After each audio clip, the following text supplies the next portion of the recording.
Otherwise, all right. Coach, whenever you're ready. Great to see y'all. Getting with y'all after we've had 4 practices so far. So it's been exciting. 2 were just in helmets and 2 has been in shells. So we've had, getting a feel for guys hitting a little bit and moving. And like I say, very excited about a lot of the older guys. Everybody talks about the young guys. Excited about a lot of older guys because older guys can make improvements too. And you watch them each and every year and be more consistent in some of the things you hope they take steps in. We get caught in developing younger guys, but as I say, you got to develop caught in developing all your guys because those older guys have to take those steps to go to that next level and set great examples in practice of how to do things, the way to do things, not just from an effort standpoint, but from a technique standpoint, from a mental toughness standpoint. And and showing those young guys that just because you get beat on one play, how you don't, because some of those guys aren't used to getting beat, and how to go on to the next play and practicing with great tempo, practicing with great intensity, great responsibility, and not making the same mistakes each and every day. And I think our older guys are doing a pretty good job of that. They really are. And younger guys have accepted, getting plenty of reps. Everybody's getting plenty of reps. I asked him yesterday when it gets hot out there, and he say, because they always ask you in recruiting, Coach, am I going to get a chance to play? You going to give me a chance to play? Yeah, I'm going to get. Now all of a sudden they're all getting the same chance. Well, sometimes you have, wait a minute, hurry up, get in there now. Make sure you want all those reps. Make sure you want all those reps. But it's funny, just watching them learn the tempo and the way things are done in high levels of college football, those young guys. But it's been very pleasing to watch. That's one of my favorite things to watch, is watch their eyes get big and then all of a sudden do something, say, I'm getting into this. So we're in the beginning stages, but I like our work ethic. I like our demeanor. Of course, we're nowhere as far as execution and things we're doing. But guys are getting all reps, are working hard, and very pleased with the young guys. I've been pleased with the older guys. And but there's still a lot of things we have to get better at. And like I say, that's our deal, to being able to finish, don't break, as far as every play, every situation, understanding the power of preparation and how you have to practice to play well. Not just, anybody can sweat, but while you're sweating, are you doing it right? And the more you sweat, your technique and your assignments and alignments and all those things need to increase, because that's when, that tests your mental toughness, all the things, that the fortitude of wanting to be out there. And like I say, you're participating in a game, but are you committed? And that's the question we ask them every day, and they're committed, I know. But what I'm saying is what commitment is. What doing it right is, no matter what your feelings are, how you feel, how sore you are, how tired you are, the standard of which you have to meet each and every play. And, that's what we're pushing to right now. So we're in the process of getting there. But, I think we're some great there's battles all over the field. And somebody's going to say, who's starting? Guys, it's 4 days in. They're all getting reps. Guys are moving around. But what I always say, competition eliminates complacency. And you get guys there that, you decide to take a day off and you get banged up, and it's not, that's part of it, but make sure you're learning to get back when you can, because there's other guys there that can participate and play, and that's the exciting thing, that it makes the competition, pushes you individually to make sure you're doing the best you can do too. So we'll find out as we go. Questions? Down front, Brent. Speaking of 4 days in, and I know you saw him in the spring too, but your early impressions of Coach Durkin. Doing well. What he's got in good shape in the offseason. He ran well. He's worked out well. What's his 40 time? I think he, I think he passed conditioning test. I think he did pretty good. No, he's been doing a great job with our guys, leading them, putting them on the same page, and we meet, and I love the schemes that he's doing, and a lot of the same stuff, and there's added things, the way they do things a little differently, and sometimes there's things you may not even. Everybody says, was he 4 down, 3 down? Well, he's 4 down, but the point being is that we mix 3, we can do everything. I mean, but how you play the 4 down, the different reads and nuances, just like everybody lines up in spread formation, but how they read, how they key. And he's a very sharp guy, very detailed guy, and a very good coach, I think. And the guys are responding to him very well. Good command on the field. Go 4th row, David. Nuno on the aisle, 4th row on the right.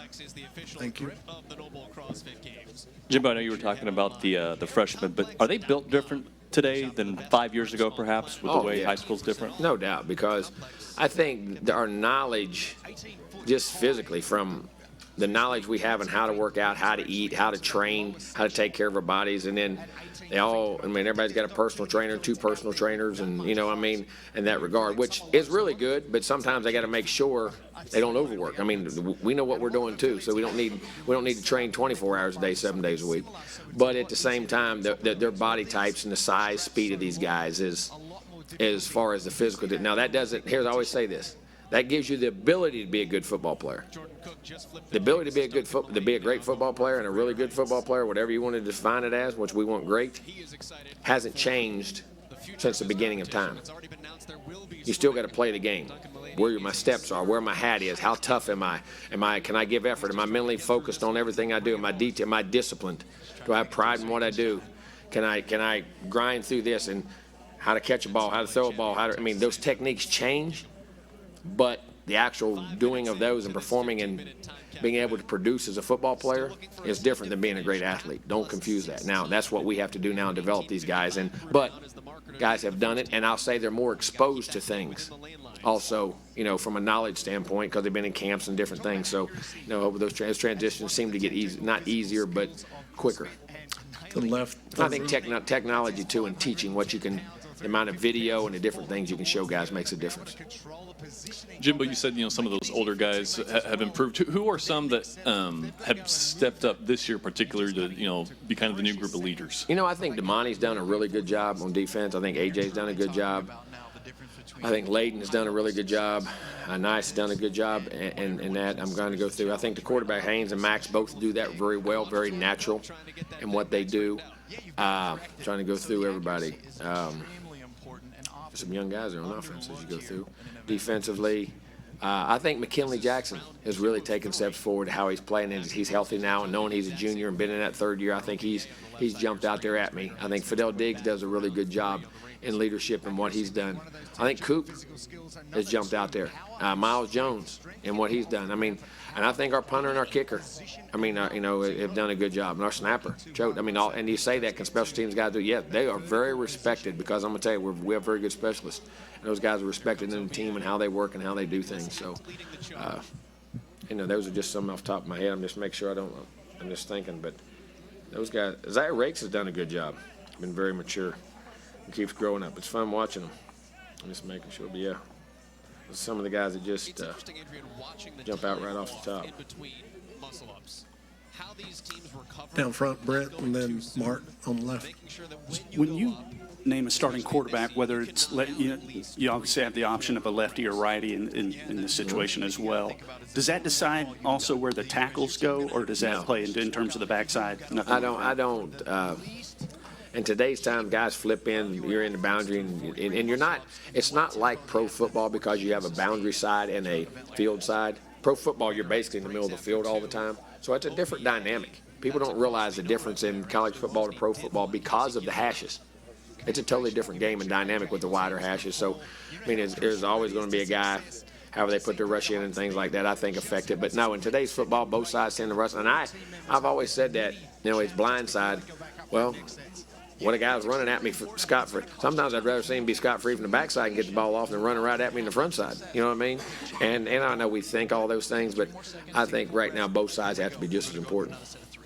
In terms of coaching duties, are there guys working with different position groups right now, or how is that? Yeah, we're mixing around in different ways and what we've had. And Coach Craig has been with us at quarterbacks. Coach Dickey has moved over to tight end scripting and things, which allows him to do some things. But he's done that for many years. And sometimes the trace inside, and Coley is working with receivers. Right now, we switched some guys around on offense.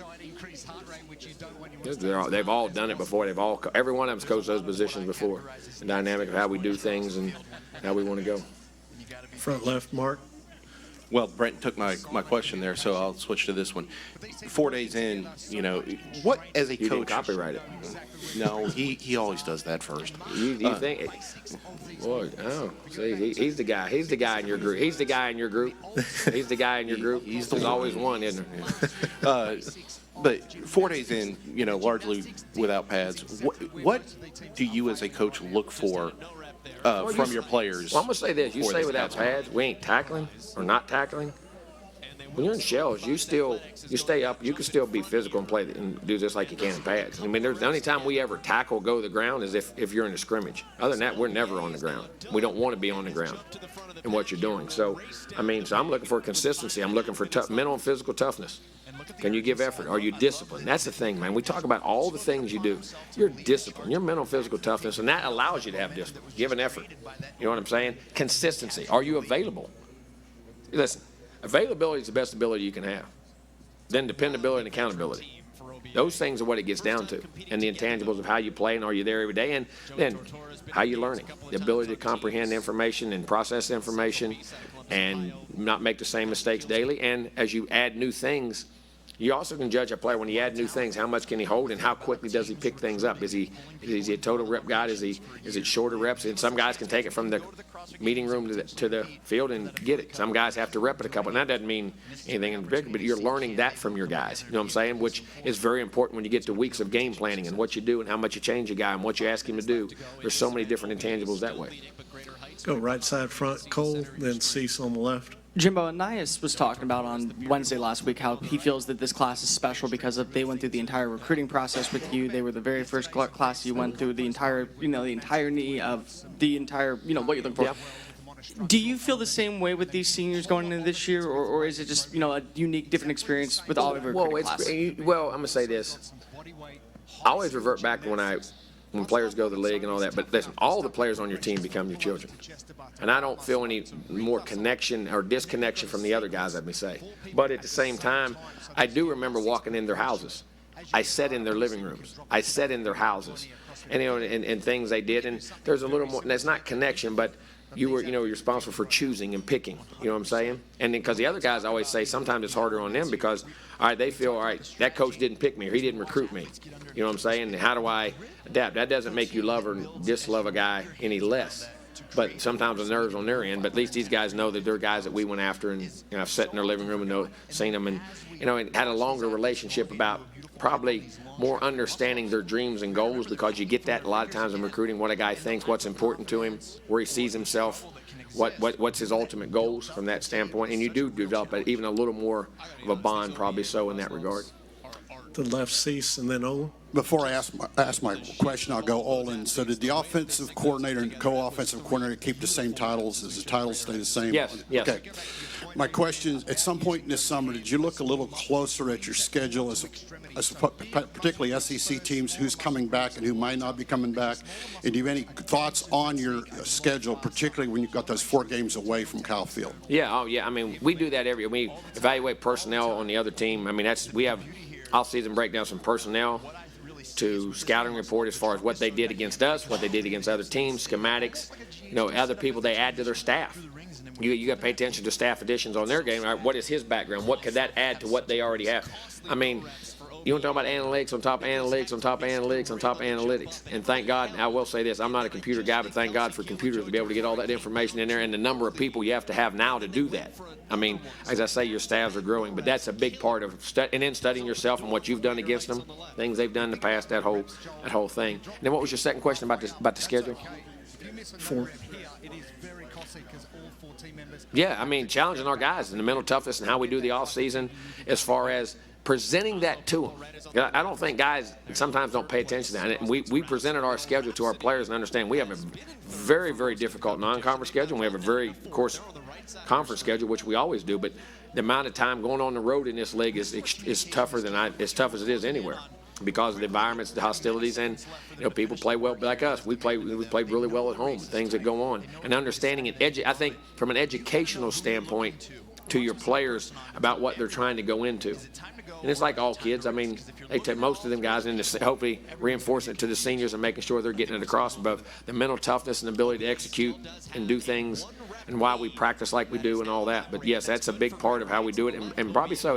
This year, as much as anything, did emphasize our schedule, not from a win-loss standpoint, but from the challenges you're about to face. Olin, you're going to wrap it up with Coach. We've got Elijah Robinson ready. Olin, second row, right here on the right. Why do we have to give him one? Somebody else don't want one? Go ahead.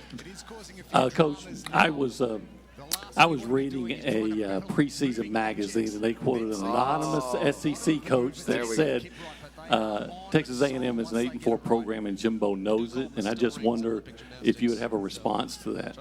No. Why would I respond to somebody's anonymous? We'll see. All right. Thanks, Coach. We got Elijah.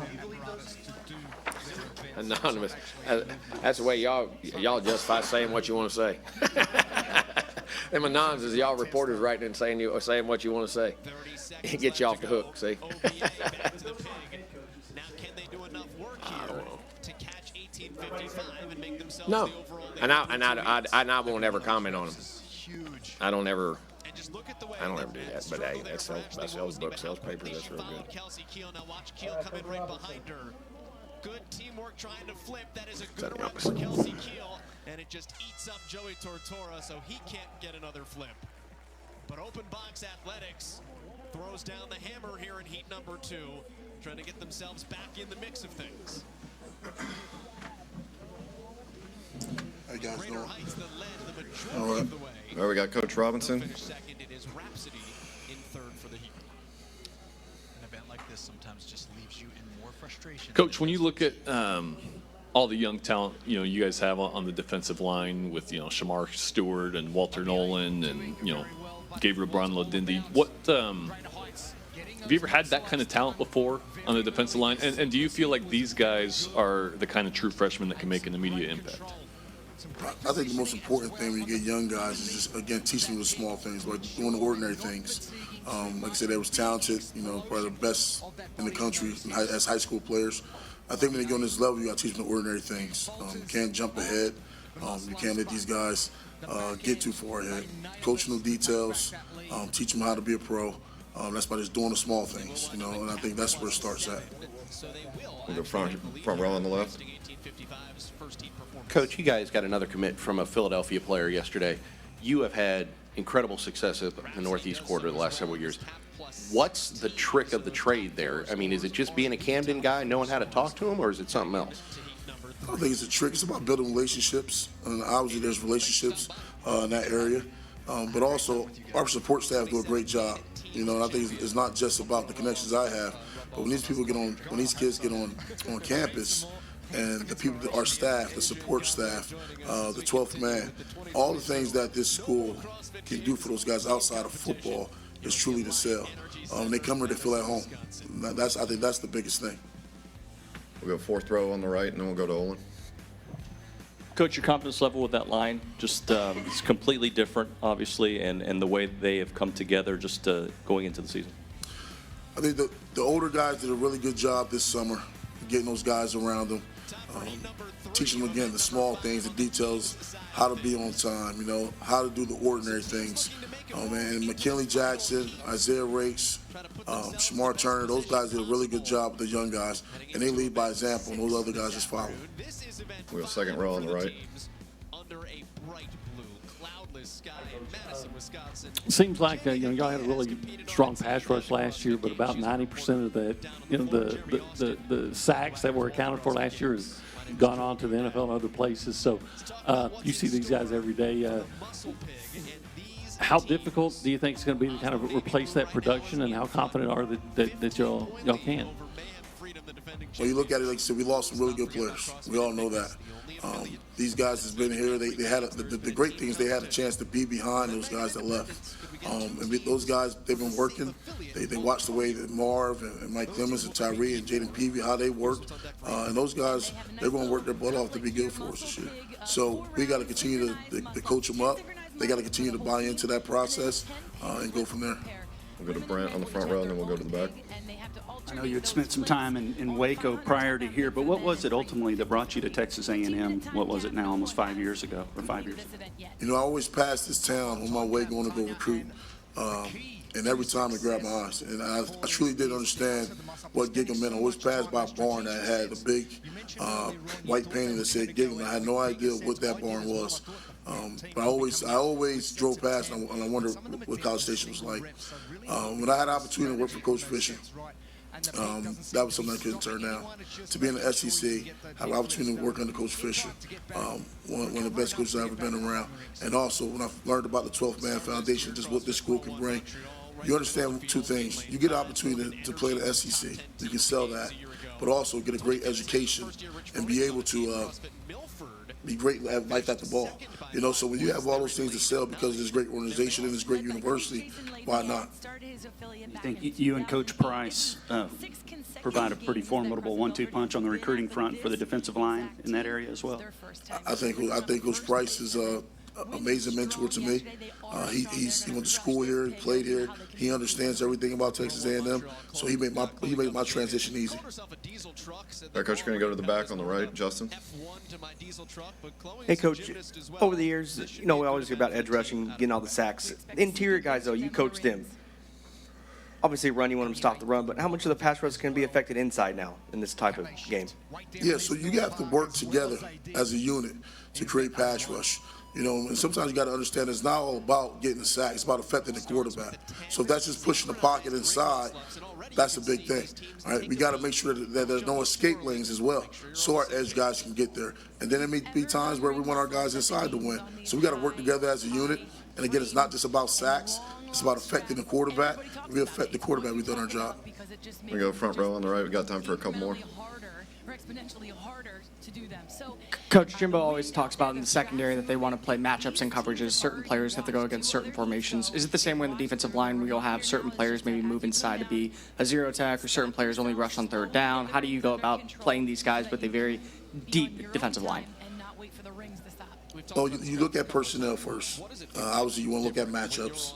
And we do the same thing on the defensive front. You've seen over the years, Kingsley Kiki being a guy to play inside and outside. And Marvin Leal being a guy to play inside and outside. And we have those body types of guys that can do that. So if we see there's a matchup, we'll try to do that and set that up. We go third row on the left, Tyler. Coach, have you seen McKinley Jackson kind of step into a leadership role this year, and just what are your expectations for him this year? I think it's natural when you see the older guys move on, that next guy takes the place. I think he started off as a guy that kind of watched Jaden Peavy and watched those guys, and now he's the older guy. So he's just, I think he's embracing the role as a leader. I'm watching the young guys gravitate to him. He's trying to teach them the things that he learned, and he's doing a really good job at it. All right, thanks, Coach. Thank you, guys. We got Coach Dickey. Knees and hips, the triple extension. Well, both Addison and Toya here on the right side of your screen, both they're just, their timing is off and their hand placement isn't there. To be able to get underneath it, they need a little bit more patience and a little more questions for Coach Dickey. Deadlift. They need their hips to get back a little bit more. Good morning. Use more legs. They're really just trying to You're 40 for me, and this time of year, there's a lot of change in our world and in our country, but the one thing that hadn't changed in 39 years of doing this is the most exciting time of year for a coach, a player, and a fan, and I'm looking forward to this season and making it a great one. All right, we'll start off on the right here, front row. Yes. Coach, you've been working with the tight ends the last couple of days, and replacing a guy like Jalen Weidemeyer, especially in the red zone, is challenging. But what have you seen from young players like Donovan Green and Johnson? Well, our room is very talented. We're very inexperienced, though, and that's kind of what our team is about. We've got a lot of talent. It's one of the more talented teams I've been around, but we do lack a lot of experience, and I think that's going to be a part of a lot of your bigger programs now with with transfer portal and coming out early. We've got guys that have left early when they still had years, and we can't blame them. But you continue to have a young team a lot of times when that happens. But we are extremely talented at the tight end position.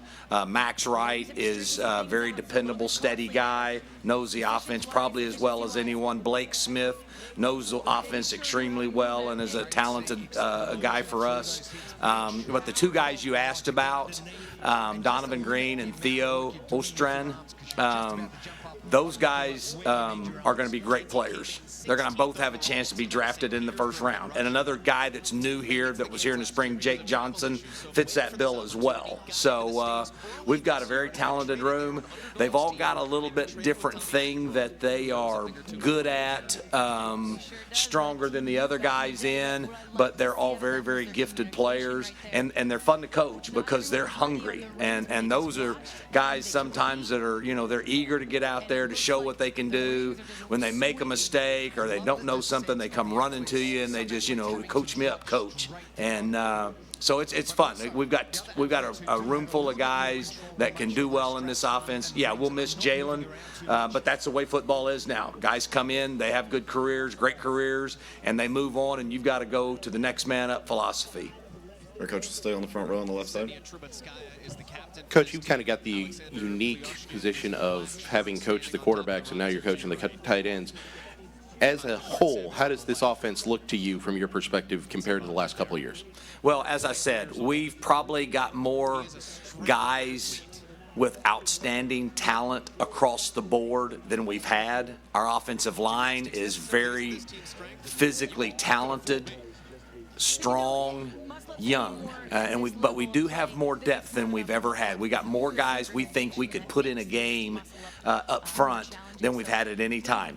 Same thing with tight end. We're kind of back to Jay Sternberger year where we didn't know much about him. He came in and had an unbelievable year. Then he left after that year, and we went with a freshman, Jalen Wiedemeyer, or he emerged through the course of it. We're looking for who's really going to emerge and be the guy, or we would really like to have 2 or 3 of them emerge because we like to play with 2 tight ends in the game a lot of the time. So, again, we're very talented there. We're just inexperienced.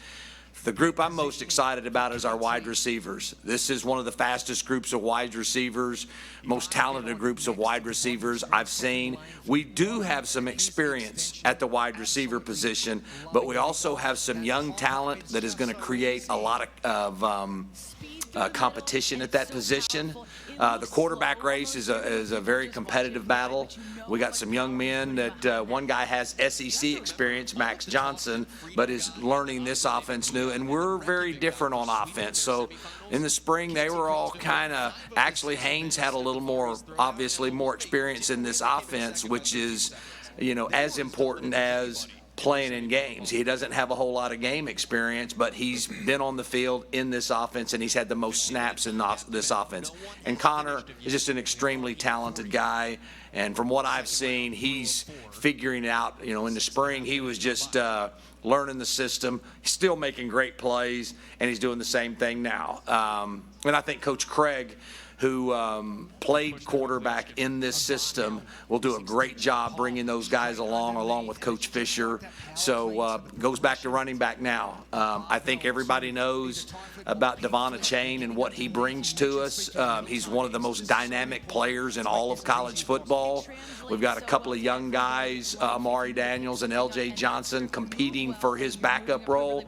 Do not forget about a freshman named Le'Veon Moss. But to sum it up overall, we've got the weapons, we've got the skill, we've got the ability to be an outstanding offense, to be explosive, to be able to grind it out, to be able to do all the things Coach Fischer wants to do from an offensive standpoint. We've just got to figure out who's going to be doing the bulk of it at each position, and I think that competition is going to carry on throughout the season. And, sometimes, having been in this a long time, the younger guys that haven't done it a lot, they're hungrier, and that's what we need. We've got a talented team, and we've got a lot of competition out there, but we need to be hungry. We need to be striving to work for and work for, to gain everything that we possibly can. So it's going to be an exciting year, and we just want it to be a successful year as well. We'll go second row on the right, and we'll go Tyler and Ben. You'll wrap us up. Coach, you probably addressed what I was going to ask, but I'll go ahead and ask it anyway. And you can say, hey, I just said that. But I keep hearing about, and from players, that this team's going to be so much more explosive. And, as a coach and been, seen all those guys all over the place, why is this team going to be more explosive? I simply think it's because of the fact that we have more guys at the skill positions who, even though they don't have a lot of experience, they're dynamic playmakers. And it may be young guys, but we have guys that can run, they can catch the ball, make a guy miss, and go the length of the field at times in the past. And we will be at times during this season. We'll choose to grind it out a little bit. We were probably more of a grind style in the past than this year. we'll pick and choose our times to get the ball to our playmakers in space, and we're expecting and anticipating a lot more big plays because of it. So I think the reason is just the pure dynamic athletic ability that, the guys we have that'll be playing the running back, quarterback, tight end, and wide receiver positions. And I say that with all due respect to some great players that were here. Travion Williams had one of the greatest years in Texas A&M history, our first year here. But again, I think we've got more overall speed, more overall ability at all the skill positions, which hopefully you expect to put them in, positions where they can score a lot of points, make a lot of big plays, and be able to match other teams in those big shootout games. All right, we'll go third row on the left, and then Ben, you'll wrap us up. Coach, on this offense, kind of a unique situation with Max and Jake Johnson both on the same team. What's kind of the relationship like there at practice? And I don't know, does that kind of help each other as a quarterback and a tight end? Well, they're both great kids. They come from a wonderful family. They've been raised correctly. They're competitive. They're talented. Yesterday there was a joke. Max was running a bootleg. He pulled the ball down and ran it. And Jake came flying across and got in the hit one of the defenders that was getting close to tackling Max, and all the tight ends said, "Hey, stay off my brother." And so there's a little bit of that, but I don't think they're all caught up in I want to be going with you, and I want to be in the huddle when you're in the huddle. I think it's more they're both just trying to learn their positions and contribute to the team. But we're glad they're here because they both can play. All right, we'll go to the back, Ben. Coach, working with the quarterbacks, and trying to learn this offense for Max and Connor, what are some of the most important things, part of that learning curve for them, understanding the system? And then just as a quick aside, I guess any difference teaching a guy like Max who's been through obviously an SEC starter, and then a guy coming in as a true freshman with Connor? Well, it's a good question. Coach Fischer has developed a lot of great quarterbacks over his years, and it's a demanding position. The guys here that play quarterback have to do what the guys in the NFL do. They have to process. They have to be able to think. They have to be able to check running plays. They have to be able to set protections. They have to be able to attack the field throwing every area. This isn't just a bubble screen or wide receiver screen or throw it deep offense. This is a pro style offense that also has some of those concepts to go along with it. So they also have to be very ready or willing to prepare. Kellen Mond, who was very successful in this offense, spent hours up here watching film, asking questions, learning it, and then once you supposedly learn it, you've got to continue staying on top of it because there are adjustments that are made weekly and daily and when you understand why the adjustments are being made, you know that your quarterback's getting it. And I still remember the first of the year, our first season here, Kellen during the early parts was just kind of trying to make sure he knew where everybody was at and what he was supposed to do. He wasn't necessarily thinking and seeing things like Coach Fischer does. But we had the ball on the 20-yard line with one play to play, or 25-yard line against LSU, and Kellen came to the sideline, and Coach Fischer said what he thought what he was going to run, and he said, "I wonder what Kellen sees." And he came to the sideline and he said the exact same play. And you kind of got a feeling there that he was starting to see it the same way that Coach Fischer does. And it just takes a while, and it takes constant preparation. So those young guys, Max, Connor, and even Haynes, they have got to know the offense as well as Coach Fischer does. And they've got to spend time studying and preparing. And as Coach always says, quarterbacking comes down to two things: decision-making, which they have a decision to make every play, and accuracy. When they're throwing the ball, they got to hit what they're throwing at. And that's pretty good. That philosophy has worked well for Coach for a long, long time. Yep, appreciate the time, Coach. You bet. All right, next we got Coach Coley.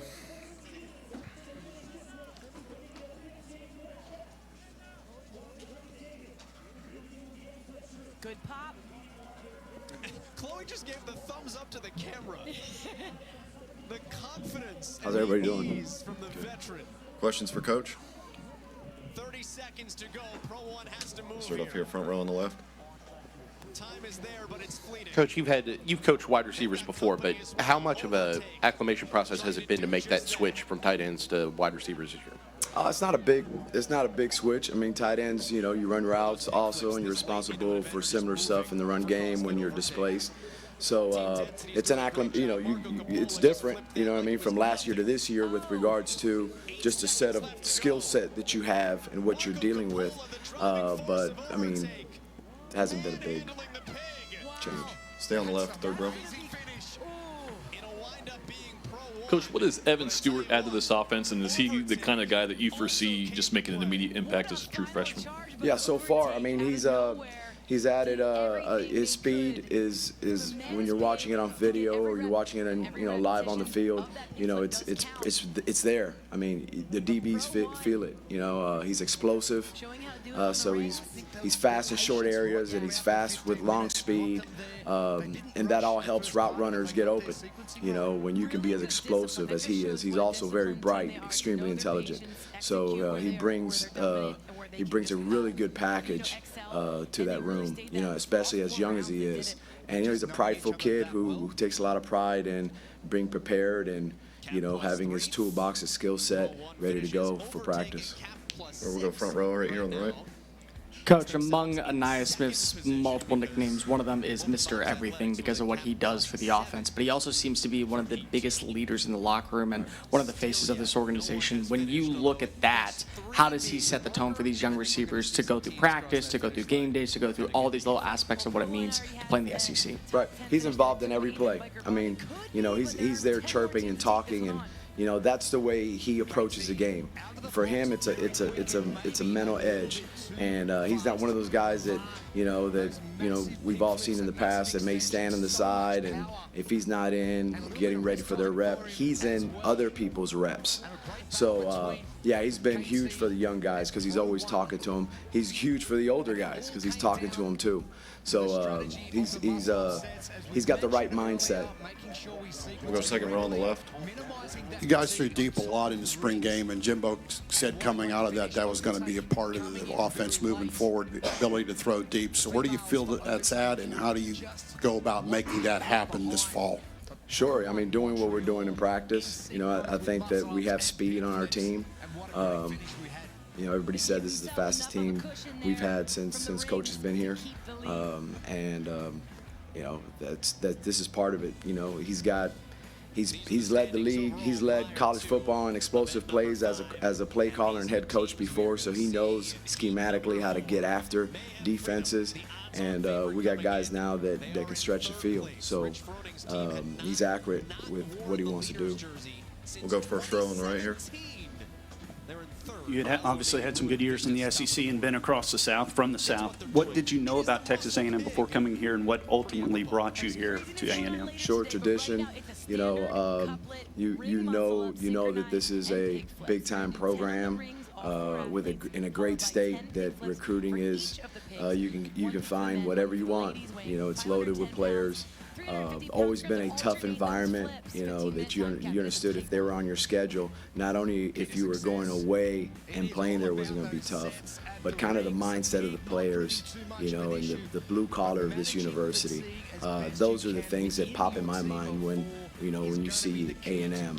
Obviously, Coach Fischer was a big reason why I'm here. I started off with Coach Fischer a long time ago when I was a GA at LSU, and he was a big reason why I'm over here. We'll go fourth row on the right, Dave.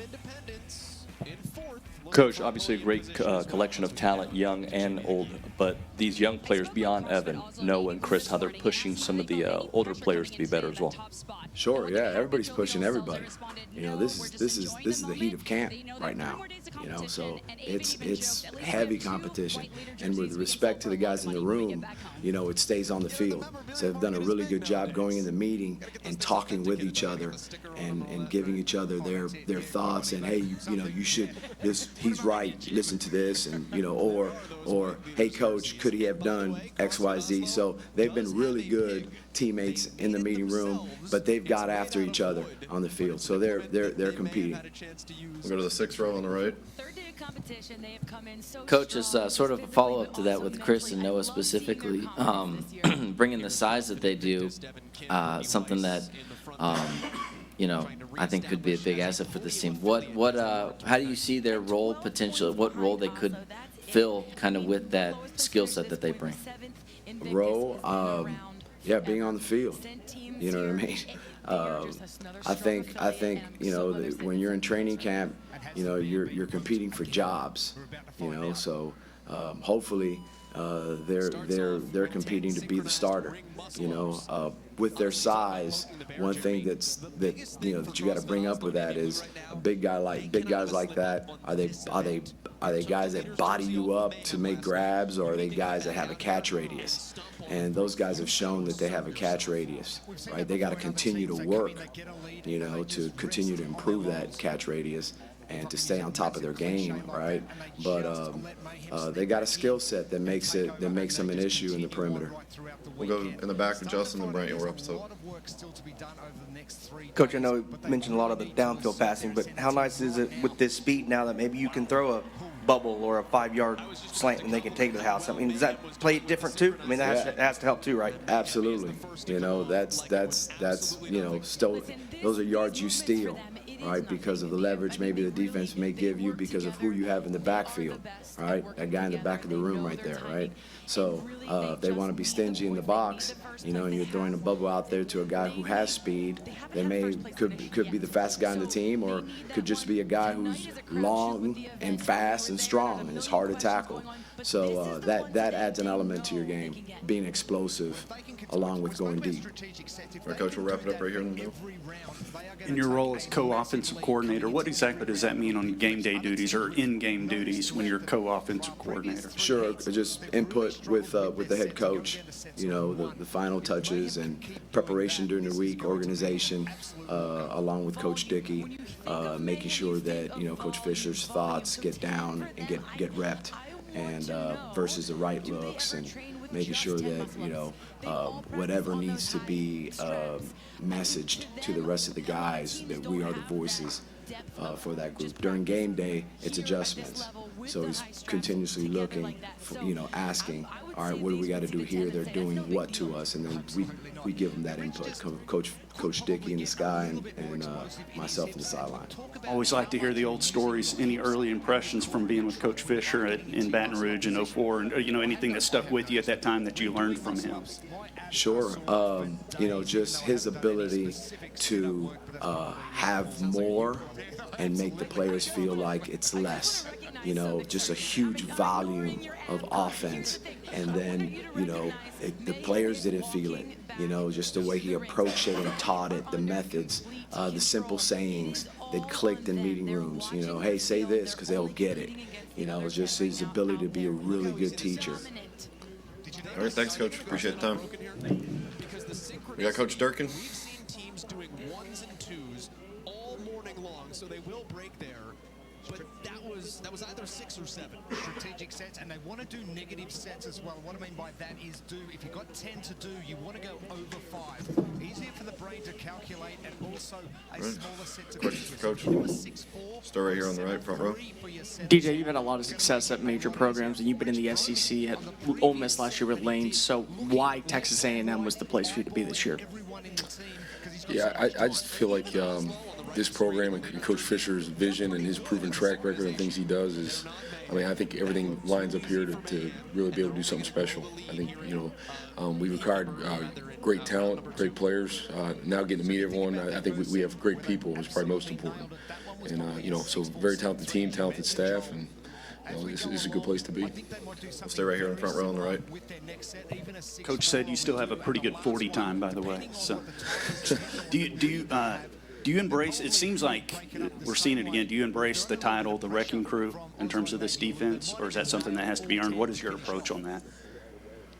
Yeah, I mean, those are things I think. Obviously, the fans and people who follow the team, they decide that. That's our focus is really about getting better today than we were yesterday, and we're taking it that way. So I love our kids' approach so far. They've done a great job. How we're working, and we're nowhere near any sort of titles or anything like that. It's really about just getting better each day. We'll go third row on the left, Tyler, and then we'll go to Olin. What's kind of your defensive philosophy that you hope to bring here in your first year at A&M?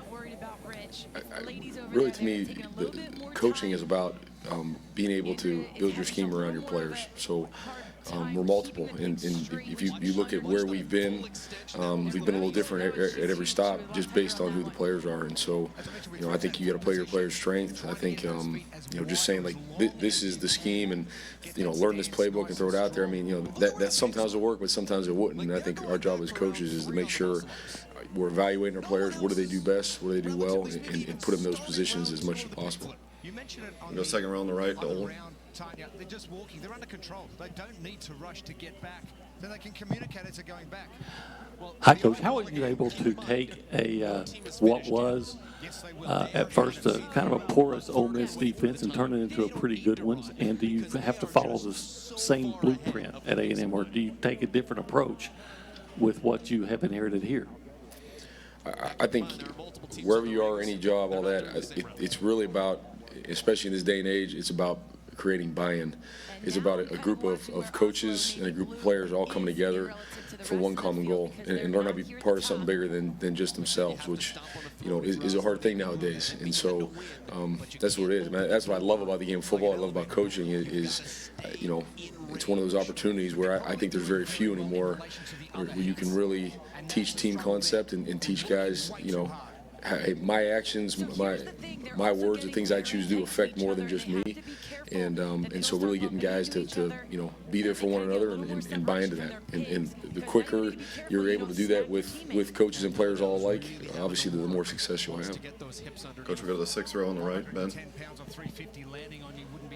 Coach, what are some of the things that have jumped out to you working with these guys, just seeing them in person from, what you knew about them on film, and then I guess the group coming in the fall as well?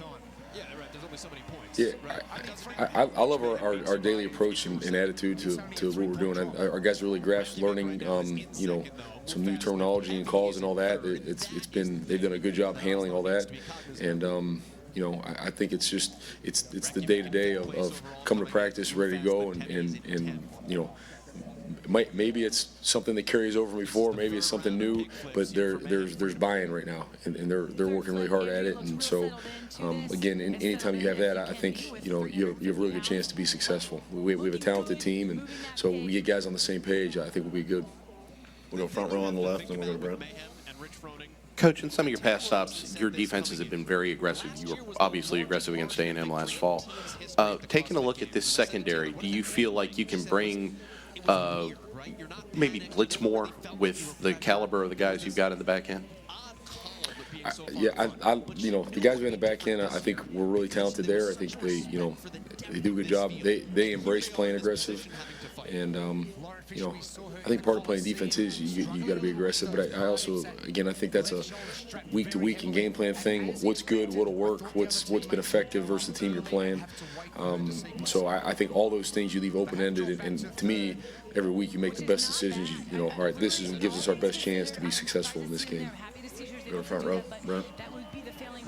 If I recall, going back about 7 years ago, you almost came here under a different regime. Was there disappointment that you did not end up here, and then when you did get here, say, hey, I'm finally here? Was there anything along those lines?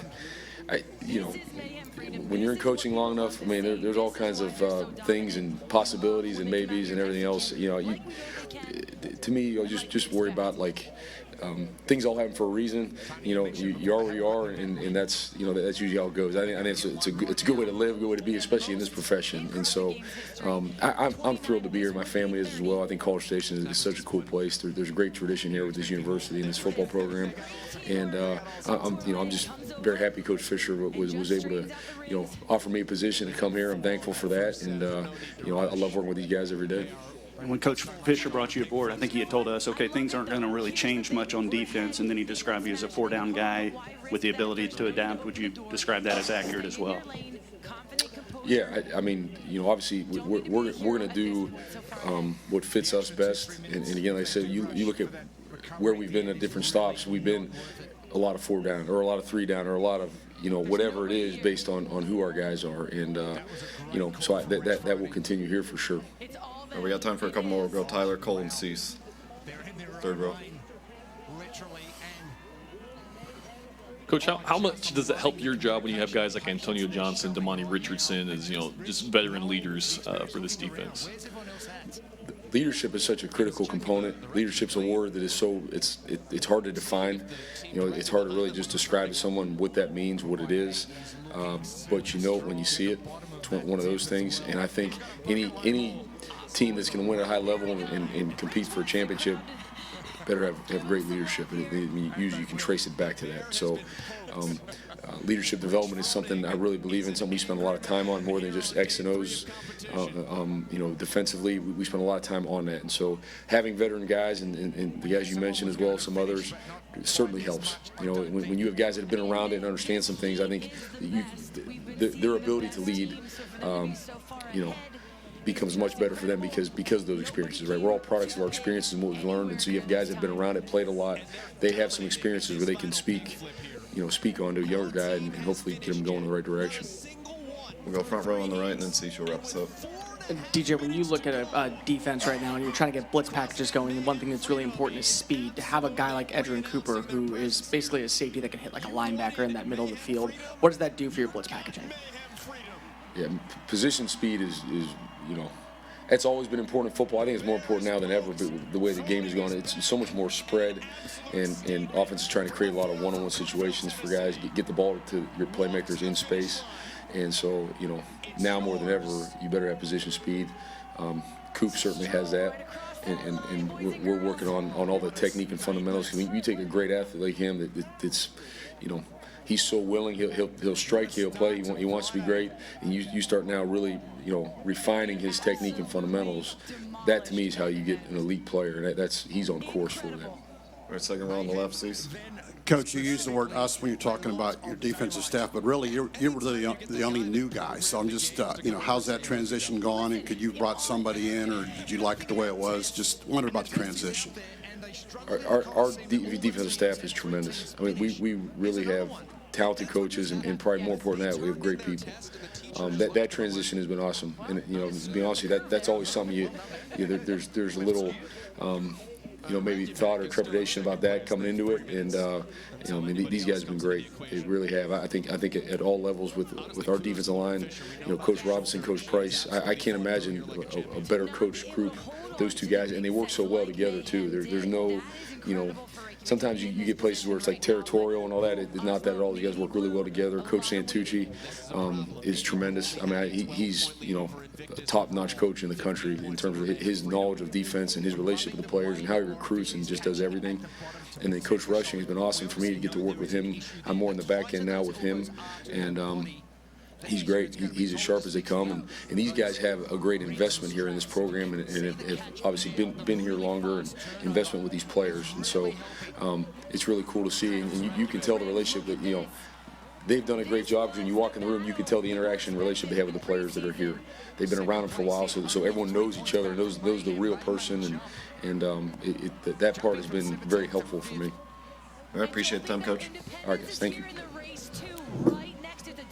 Yep, we got Layden Robinson. Alexis Johnson, a good push to Sasha Nieves, big-time strength athlete. Angelo DeChico and Luke Parker are Bulls. They're coming into this event in 4th place. We haven't got a chance to talk about them too much, but they are absolutely having a fantastic game so far. 3rd in biker bob, 14th in strong, 8th in fast, and then the All right, questions for Layden. 6th. So fantastic start to Independence's games. It's a race for critical points. We'll start off on the front row on the right. Layden, you guys are set on one side of the offensive line, but you have a battle going on at the other guard position between Moko and Cam and Aki. What have you seen from them, and what is the level of expectation you're expecting with these guys? The level of expectation I have from them guys is just greatness in general. We all know as an O-line, you got to stick together through rough times, good times. So, it's some practice where it's rough, but we just got to learn how to push through them, and that's a very heavy grade competition over there, and they're just bringing the best out of each other every single day. We're pushing each other as a whole, and the best of 5, that's who we have at the end of the fall camp, that's who we're going to have and get ready to play, and we're going to support each other. We'll go third row on the left. Layton, what have you seen in Bryce Foster's development? How much does it help that all the experience he had last year as a freshman? Oh, yeah. Bryce is developing good, It's challenging coming into, Mission Spring for doing track, and he did his thing in track. And he's coming in, he's learning it slowly, but it's gradually, and he's doing a great job for us, and he's going to be a great impact on the field for us. Go fourth row on the right. Layton, is Devon's ability to run between the tackles underrated? Because people talk about his speed on the edge, but what about him running in the holes? Nah, his speed is not underrated at all. It's real. If people don't believe it, just watch him play this season. He's going to make very big plays for us this season. It's going to be amazing. Like I always tell people all the time, and I probably said it last time, he just makes your blocks look unreal. Like he makes you look like that was supposed to happen, even if it wasn't supposed to happen. That's just the speed that he has and the vision that he has for us, his quick reaction time, and I can say he's a blessing for our offensive line. We'll go second row on the right. Layton, you got a really good close look and even played a lot on that offensive line 2 years ago that was considered one of the best in the country. How good can this line be, and how close are you all to being? What will it take for this line to be as good as that one was? I could say we're not there yet, but that's a good thing. We have a lot of room that we could improve on every single day. And I can say, well, my focus is not to be as good as that line. How about trying to be better than that line? We have to try to be better. If you're trying to be like somebody else, you're putting a cap on yourself. This line doesn't need to put a cap on ourselves. We're young, but we need to keep getting better every day. So we need to make sure that we're better than that line, which we can accomplish, but we have to focus on the little things. We got to focus on the little things. We have to focus on the things to make us better every single day and not worry about we're our own line. We're our own line. We got to find out who we are. We got to find out who our identity is. So that's what we're focused on this fall camp and going into the season. We'll stay front row on the right. Layton, you guys just had a player right on here. You guys had a player get drafted in the NFL first round in Kenyon Green, and you just added a guy from his same high school in Cam Dewberry, who a lot of people have said they see a lot of similarities between the two. Have you noticed that, and if so, what are some of the intangibles that they possess each other? Oh, it's crazy. Shout out to my boy KG. He did his thing. I'm very proud of him. He's doing his thing in Houston. I know it's going to be phenomenal for that franchise. That pipeline from here to Atascocita is great. We're getting great offensive linemen from them. Cam Dewberry has the strength. And Kenyon was very known for playing in a good bend. Cam is known to play in a good bend. We still have some things that we need to tighten up with his game, but he is going to be an amazing player for us. His strength is amazing. The way he plays in power is just amazing. So that's the similarities that they very have. They just play in a natural bend. It is unreal how you get players that are very similar to the old players. It's crazy, but Cam is going to be an awesome, great offensive lineman for this university. I just can't wait for people to see him evolve. All right, Layton, we'll go back behind the lights on the right. Layton, we've talked a lot today about this offense being more explosive, right? It's going to be more downfield passing or short passes go the distance. But where does the offensive line fit into being a more explosive offense in 2022? We fit in wherever the coaching staff wants us to fit into. That's our job. Our job is to do whatever the coaching staff wants us to do, to be great in any aspect that the coaching staff wants us to do. That's us following the plan and the vision of Coach Fischer, Coach Adazio. Whatever we have and they put in front of us, we have to dominate, and that's our job, and that's what we're going to do. All right, we got time for a couple more. We'll go third row on the left. Layton, what's the chemistry of this line like, so far in camp? You say you guys still have a long ways to go to become like you were 2 years ago, but I know chemistry is an important part of just all working together. So what's that like so far? Chemistry is getting pretty good. We're going through hard times with each other. Fall camp, that's the grind, that's the gritty. You're going through it every day. All hours of the day. tired, banged up, it doesn't matter. And that's just helping us get stronger and stronger every day. Like, you know, you're just not going to have a regular relationship without a person without going through some hard times with them. So these hard times that we're going through together right now are getting us prepared for the season, is getting us ready, and we're getting closer and closer every day because you know the person you are next to them, you know how to push them, you know how to get them back focused. That's what we're going through right now. So that's just going to help us be better at the end of the day. We'll go front row on the left. Layton, this is going to kind of play off that last question. How do you go from 5 individual offensive linemen to one unit that works together? What's that process? That process is just literally trusting the man right beside you. That's all it is. You just have to make sure that you trust that person to do their job. And you do that by every day seeing them how they prepare, how they get their mind right, how they pay attention to their steps, how they take on practice, how they take on that adversity. That's all that's how you get to that point. And we're making sure we just take strides to get to that point every day. If we have a day where we low, we got to make sure, hey, let's get back on it. That's how we're going to find out. That's how you get to that point. And we're making the process and taking the steps that's necessary to get there. All right, that's all we got, Layton. Thank you. Y'all God bless. Have a great day. Thank you. Well, we got Devon A-Chain coming up.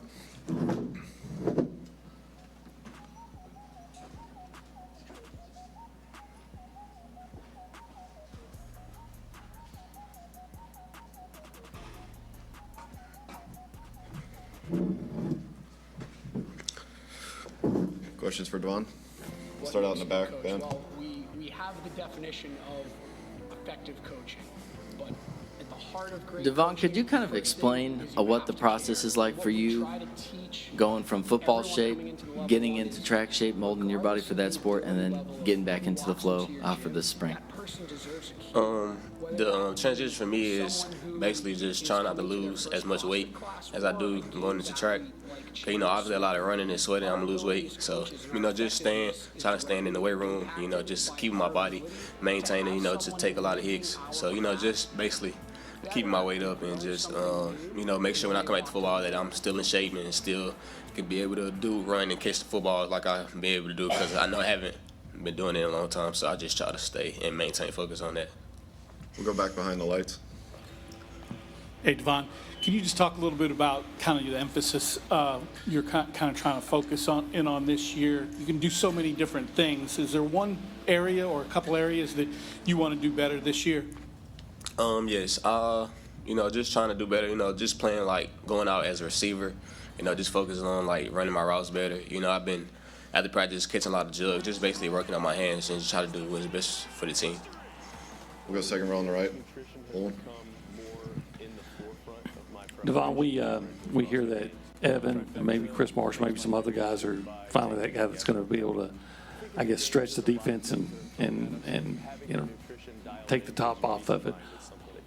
If they're if they are able to do that, what does that do for you?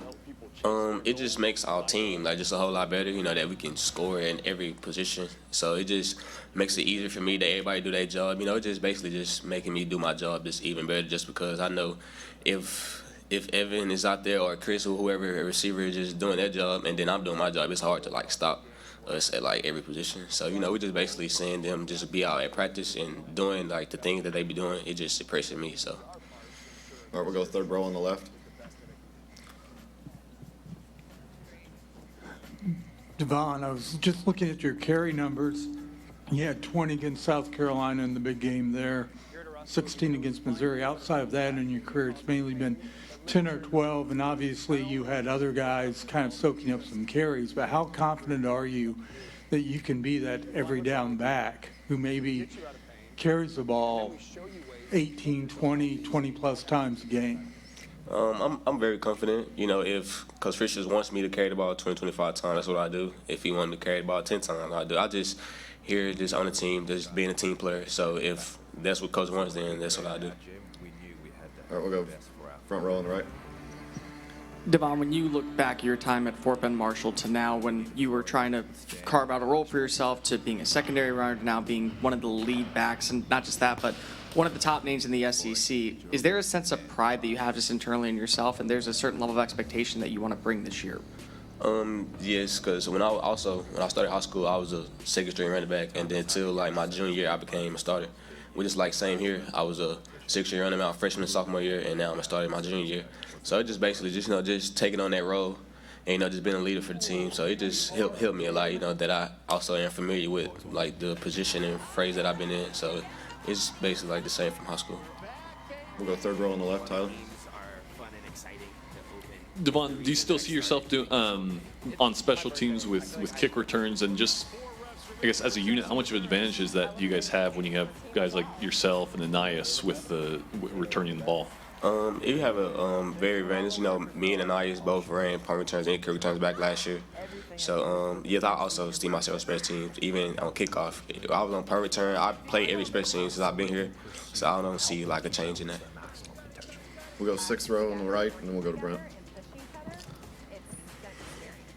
Devon, it seemed like with your obviously elite speed and being able to stay fresh, as we mentioned with some other guys, it sort of could be a lethal combination late in games with kind of a full tank, so to speak, and plenty of speed to burn. As you get into games, more carries, is there anything you can do to make sure you maintain that level of separation just throughout the game and kind of maintain that advantage?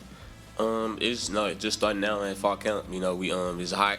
It's everybody. The sun is out. Just starting at fall camp, just getting all the carries. Just basically just training yourself to go through a long game and 4 quarters. That's a lot. That's a long time. So just basically going at practice, training myself to be ready for anything and just make sure I'm ready. All right, we'll go to Brent right here on the front row. You're going to get mentioned as a preseason Heisman Trophy candidate. How do you approach that in terms of that mentality, that approach into the season? When you hear that in terms of your approach here and being related to the Heisman? I think it's a great accomplishment, but I really don't just think about stuff like that. I just come here to play football, and then, like, the accolades come. I'm very thankful for them. But to me, I just focus on, like, the team, stuff like that. I don't be just worried about that unless it just be mentioned. So speaking of being mentioned, how much did you hear about the kick return in the offseason against Alabama from fans and others and so forth? Yeah, I heard that. Like it was a lot of people, like fans, mentioning me, like on Twitter, stuff like that. They had pictures of me that I was signing. So it was actually just fun. But once upon a time, me, I just started forgetting about it. It was last year, so I got to do something new this year. So stay on the front row, and then we'll wrap up with Justin. Devon, just overall, what have you seen from the quarterbacks, and how did they elevate their play, and also how they elevate the offense with you guys in the huddle?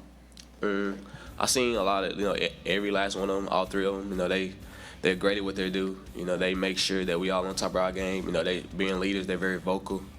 So they just keep all the offensive line, the defense. The offensive receiver. They make sure that we all on top of our game. We can't slack. So they all been great leaders, and you can see from fall to spring that we just basically they just getting better at what they do, and it's very impressing me because I haven't been there. I wasn't there in spring, so this is kind of new to me. So fall camp has been very fun, even though it's been 5 days. So it's really great to see them compete with each other. All right, we'll wrap it up behind the lights on the right with Justin. Devon, at some point you're going to have to take a break, right? So behind you, Amari and LJ, what are you seeing from that, the backup role, and obviously can't forget about Le'Veon. So just talk about those 3 backs behind you. From last year to this year, they they've involved a lot. You can tell by me just practicing with them that they've been working in the off season. Just trying to get better and perfect that craft. So everybody just think it's just me, but I actually have our running back room is really good. And, y'all will see that during the season. So, just me seeing them how great they got from the past year. They really been putting in a lot of work, and they will see in the season. All right, thanks, Devon. All right, thank y'all. All right, we got Nick Constantino coming up.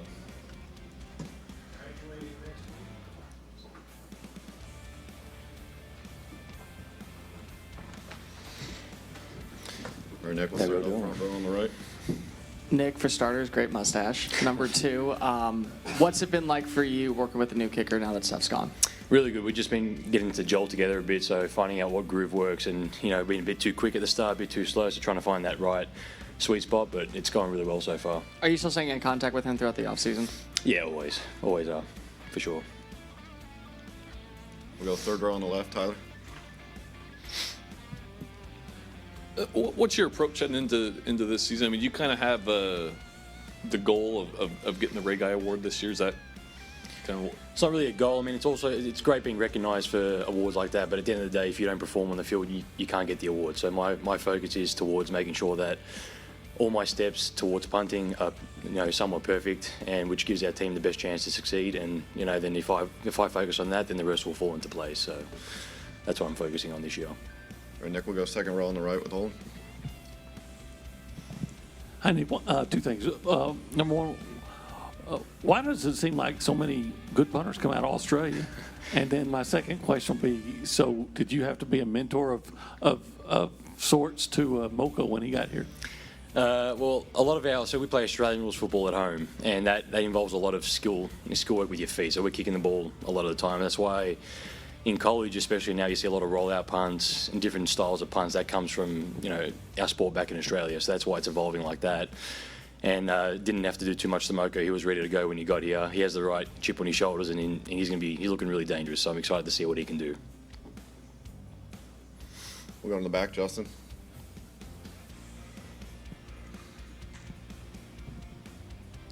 What do you take more satisfaction in, bombing one 60-plus or pinning somebody inside the 5-yard line? Honestly, whatever the situation is and whatever the best result of that situation is, to be honest. Like, I mean, if you had to ask me what my favourite punt would be, it's the punt that's the highest, the furthest, and it pins in the deepest. So, whatever we can do, no matter where we are. I mean, you do have satisfaction out of letting one rip and sending it down pretty far, but at the end of the day, whatever can limit the return, put your defense in a favourable position, that's the best one for me. We'll go third row, Tyler. You're flipping fields with your punting, but on the other side of special teams, how much does it help when you have guys like Devon Achane and Anais Smith who are also flipping fields? With it's unbelievable. It's an amazing weapon to have. I mean, especially Achane and Smith. You can't ask for a better duo than that. And I mean, it's sort of a love-hate relationship. We want the offense to do really well, but then when we have to go out there, we want to do as best we can for the defense. And if we pin them deep, then they got a better chance of doing really well. So it's unbelievable weapon, or great tools we have, and we will definitely be using them. That's for sure. We'll go second row on the left, and we'll go. Really, your fourth year here. So what do you see different about this team? Anything different this fall camp, and anything just different about this team? I think I'm not going to say mindset, it's a very general term, but there's a lot more energy that comes towards now, especially with the new freshman class. Everyone's coming in. A lot of the things that Coach Fischer implements into us, you're starting to see that fold through. So I think that as more and more of us go through our years, and the freshmen are now being brought up into an environment where you've been ingrained by Jimbo's, everything tells us, toughness, effort, discipline, pride, all that stuff. You start to see that as you go on throughout the years. So I think everyone's coming into this program and they have no choice but to invest into that. So I think as the years go on, it's just going to keep getting better. All right, we'll go front row on the left. Nick, historically or generally, punters are not known for making tackles. Obviously, Braden, before you did, you being an Australian rules guy, do you have a desire when you punt one to go be the guy to get down there and make the hit as well? Never. If I would ever have to do that, there's something wrong on my behalf. So I hope that doesn't have to happen, touch wood. But I mean, our tackling's a lot different back at home. So we're not allowed to tackle below the knees or above the shoulders. Whereas here, you can do whatever you want. So that's why I'm not used to that type of tackling. But if that situation ever had to come, hopefully it all goes well. But yeah, hopefully that doesn't happen. All right, Cole, you'll wrap us up on the front.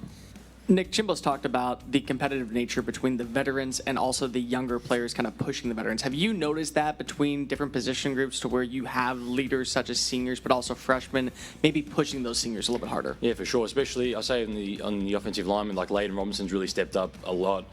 Even having Max come in as quarterback, and it's really made Haynes as a competitor. That. So is Max. So having those two together has been unbelievable. So even receiver with Evan coming in, I know he's a freshman, but he's looking really dangerous out there.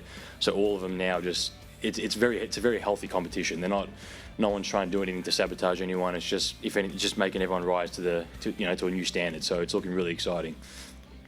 All right, thanks, Nick. Thank you. Yep. Last but not least, Edrin Cooper.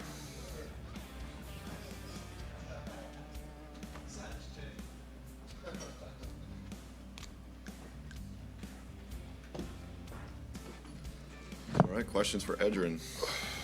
We'll go third row on the left. Hey, Edrin, do you see yourself kind of stepping more into a leadership role this year, and just what's that been like? Oh yeah, most definitely. As I feel myself feel more of a veteran year by year. Most definitely feel like seeing these younger guys come in. I have that input of wanting to step up and let them know, lead them in the right direction. We go second row, Olin. Adrian, why will you be a better linebacker this year than you were last year? I've been working hard, looking at my weaknesses and just getting more into the game, learning more about the game, and just bettering myself, giving myself more and more advantages. We'll go front row on the right, Cole. Adrian, DJ was talking about how your play speed makes it a little bit easier for you to do blitz packages. Are you expecting to be a little bit more effective as a blitzer this season? Wait, what was that? I'm sorry.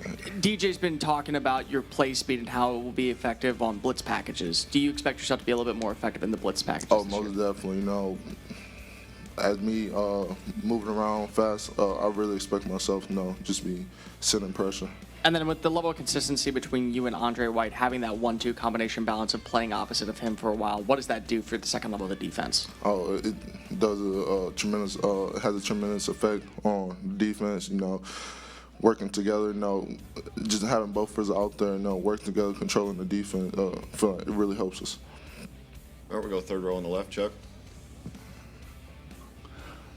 Just curious, just comparing so far, Coach Elko, Coach Durkin, what are the similarities and differences, and what is your first impression of Coach Durkin in terms of what he brings to the table?